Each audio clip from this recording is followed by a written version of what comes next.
next morning, the nurses cleaned her up so tenderly. It was fantastic. It was a Monday morning. It was about 8 in the morning. They stayed over shift just to look after my wife, and they put her in this outrageous metal box cage thing with wheels, this sanitary steel thing, and closed her up and wheeled her down the hall and took her into the morgue or something where I couldn't go.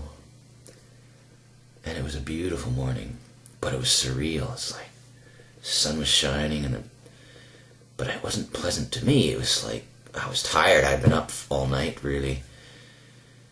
And I went to see my friends who were waiting at the hospital there for me. Excuse me. And then when I got to the car, I just broke down. I broke down. I'd been strong all day and all night for my wife. You know, we're going to get through this. And when I saw the car, the significance about that is that's the car she drove when I first met her in Chelmsford before we got married. And before we got interested in each other, she lent it to me, so I drove it for a week in France. So very fond memories of our beginnings of our relationship. So when I saw that,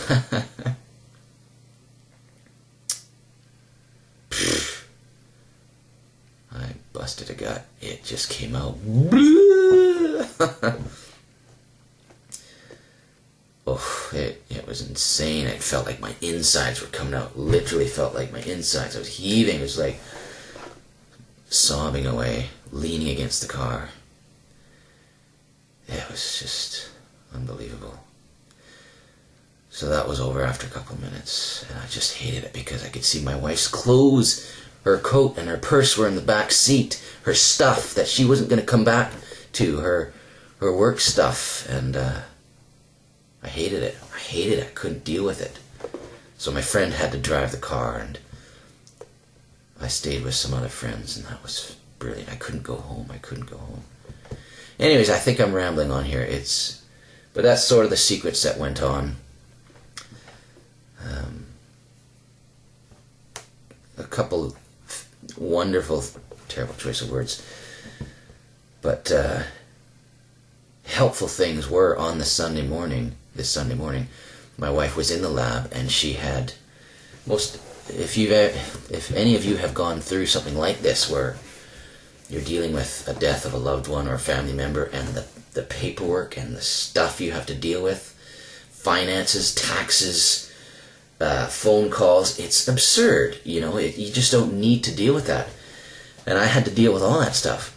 But, you know, she, that morning, had emailed into work, Scottish Water, her hours, and tidied all that stuff up, and also that weekend, her hours from the previous job with home care, and where she drives around and records all her mileage and all that stuff, and if she hadn't done that, I would have had to do that in order to tidy up the finances. But that was sorted, so I didn't have to do that. That was two paychecks that came in effortlessly to help me look after funeral costs. Hallelujah. Okay, I'll leave it at that. I'll probably do a bunch of editing, but that's my Sunday morning. I'm considering going off to church to remember that morning, a year ago today, that she collapsed. And I might afterwards go into the hospital and have a look around. We'll see. Okay. Bless you guys.